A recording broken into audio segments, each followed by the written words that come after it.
Ah, Corsair, finally you make an old gamer a very happy man.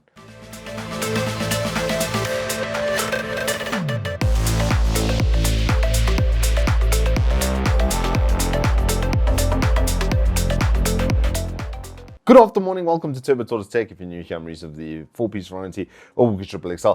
And yes, I'm very silver fox. I'm becoming an old man rather quickly, but as an old gamer, someone who started the ripe old age of 9, thanks Dad, 26 years later, we find ourselves here doing tech review. Can you believe it? And when I saw the 480T pop up on the new arrivals at Evetech, I was a very excited boy because it took me back in time. Corsair was like this premium, untouched gem of a brand that just made the best and kind of coolest stuff. They started off in memory, and we knew them to be the best memory you could buy, especially back in the DAR, as it were. And then they started doing cases and power supplies and then peripherals, and as they say, the rest is history. I've still got my 6800T, and I'm gonna fix it one day.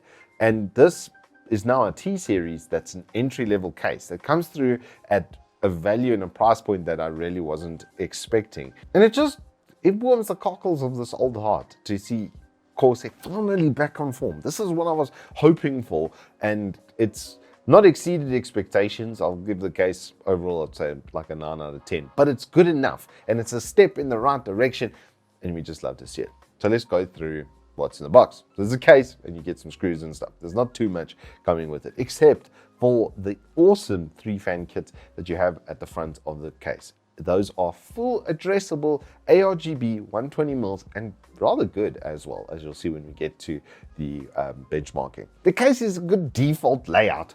It's got a PSU shroud. There's plenty of space up front that you could actually fit your water cooling kit there. If you wanted to do a 360, I probably suggest you do that because the clearance at the top here is ever so slightly small. That's why it's getting a 9 out of 10 and not a full 10 out of 10, because it is very good value, except for the water cooling mount up top is just too narrow. I mean, throw in an extra 5mm for us on the next one, Corsair, make it a 490T, whatever, but it's just too small, because I actually had another cooler that I was testing this with and it just didn't fit. The bolts on that actually stick out slightly on the edges, like the ones over there. Yeah, I just put my finger in the fan, but it's fine, I didn't break it. Anyway, the bolts stick out ever so slightly, and it was just enough that I couldn't fit it in, because the connectors for the thing up the top over there for the pump and for the fans are not exactly having clearance, and you have to set it further forward so that you can get the 12 volts in for the power supply at the top left as well. So a 360 up top, not realistic. You'd have to put it up front. There is an incredible amount of clearance up front and basically a completely open panel face for airflow. Airflow is a huge consideration over here, and yes, I'm aware there is no back fan over here, but I don't even think you'd probably need it in most cases. $200, grab a fan, any kind of fan. If you've got a spare, slap it in. It's going to help the situation. They've gone with a shroud setup over here with bigger GPUs. It's just not going to fit, as you can see with the 3070 Ti. It's just really not going to fit inside of there. Nice magnetically detachable mesh up top. On the bottom, it just fits into slots. It does go across the entire bottom section. There is a couple of brackets on the front left over there, which you can use for mounting hard drives. There is a space over here, which you could potentially mount a fan to, probably more likely another drive type of bay area for that. There are a couple of mounting points over here that look like it was going to be for a vertical GPU mount, especially with the way that they did this bracket. Maybe they're going to release another case with that sort of feature set, but for this thing's price point, just having that really good 3-fan pack inside, and then obviously the case itself with a full glass side panel, it's pretty good value overall. The back panel is a little bit rudimentary and a little bit simple. It's not what I would call expansive in its feature set. It's just got a couple of like triangle styled tie-in points that you are going to be able to neaten up the back of your case with.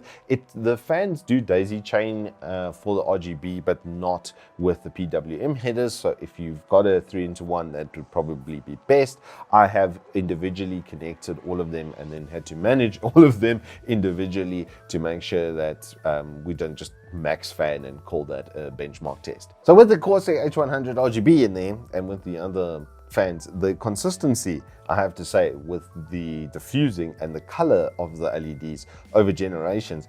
This H100 kit that I've got is probably 3 years old now. It's getting actually a little bit long in the tooth compared to current gen performance stuff. But look-wise, it looks absolutely fantastic inside of the build, I'd have to say, with our massive 3070 Ti Supreme X. And this is where we should get into a little bit of benchmarking. So the basic setup for this is our 13600K R5 with the microcode updates now, Z690, 32 gigs of DDR5 memory, 5200 MHz CL38, good old ADATA XPG for that. We've got a 2TB SN570 Western Digital Gen 3 NVMe with an 850 watt deep cool PM850D Gold is our power supply. So not a entry level spec, let's say. This is more, I would say, an upper mid-range gaming kind of PC, and it fits quite nicely. I've got to say, even the clearance over there for the GPU, for this being one of the longer boys, over 330 millimeters, 1.8 kilograms worth of GPU, it is quite hefty, and it fits quite nicely, and you'd still be able to put in a sag bracket if you needed to underneath it.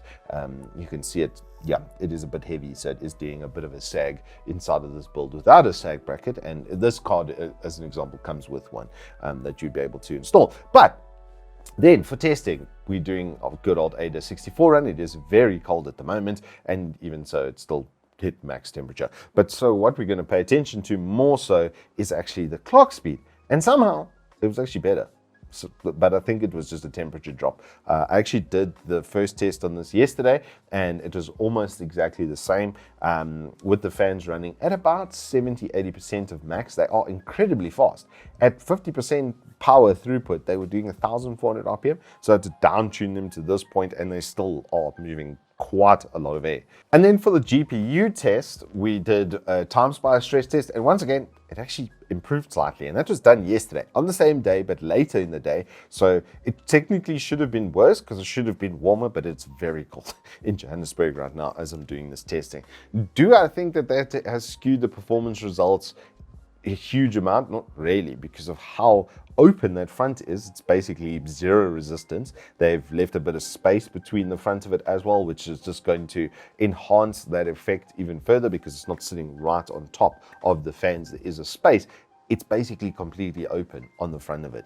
I really like the way this thing looks as well. I like kind of a bit more like aggressive styled case, like battleship type of setups. The two USBs on the very front over there, I also quite like. I'm glad that they're finishing everything in yellow.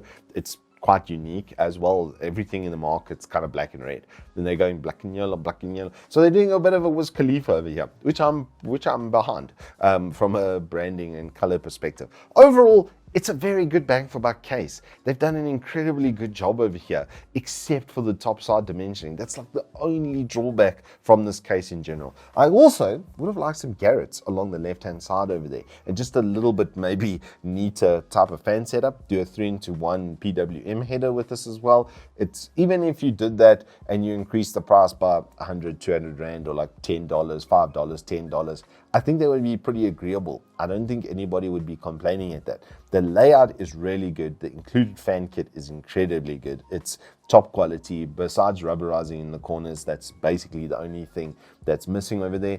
There is a bit of whir, but I think it's actually coming from our pump because this kit has been abused and it's getting, like I said, kind of old. But overall, it's a really good bang for buck case. I'm super glad that Corsair is moving in this direction, because not everybody has 3,000 Rand to spend on a case. That they were only doing like ultra premium. There was nothing at a lower price that was still that Corsair quality. Even the materials for this are better than usual, better than most of the cases. There's only really deep cools that I could compare this to in quality and value. And that's really good, because that's been my bang for buck pretty much king over the longest period of time. So if you like Corsair, you like their style, and you like the way this looks, I'm happy to inform you it's going to be exceptional. I would, however, say maybe you rather stick to air cooling. Go with a tower build, a tower type cooler instead of water cooling, because the dimensioning up top wasn't great, unless you're going to run like a 360 up front and move this fan kit up top, in which case you're never going to have an issue of spacing. It's only because of the depth of the, or the width at least, of the water cooling kit plus the fans that I ran into a problem over there. If you even took this 3-fan pack, you put up 2 up top and 1 at the back with a 360mm up front, that would be a flippin' mean build. It will look absolutely incredible. Your water cooler will never struggle for air intake, and I like this direction. Maybe a bit of mesh up front, like another magnetic mesh over that plate, could have been a good idea for dust, but where airflow is considered, it's not going to be a problem. And the materials and stuff in this, I mean, I cannot get this to bend and bow. Most of them do. They dunk, dunk, dunk, dunk when I do that to the case. It feels really good. Glass eye panel, nicely frosted as well. They've done good work here. Anywho, that's all I've got for you on the Corsair 480T. If you have enjoyed this review, please do hit us up with a like and subscribe, and I'll see you on the flip side.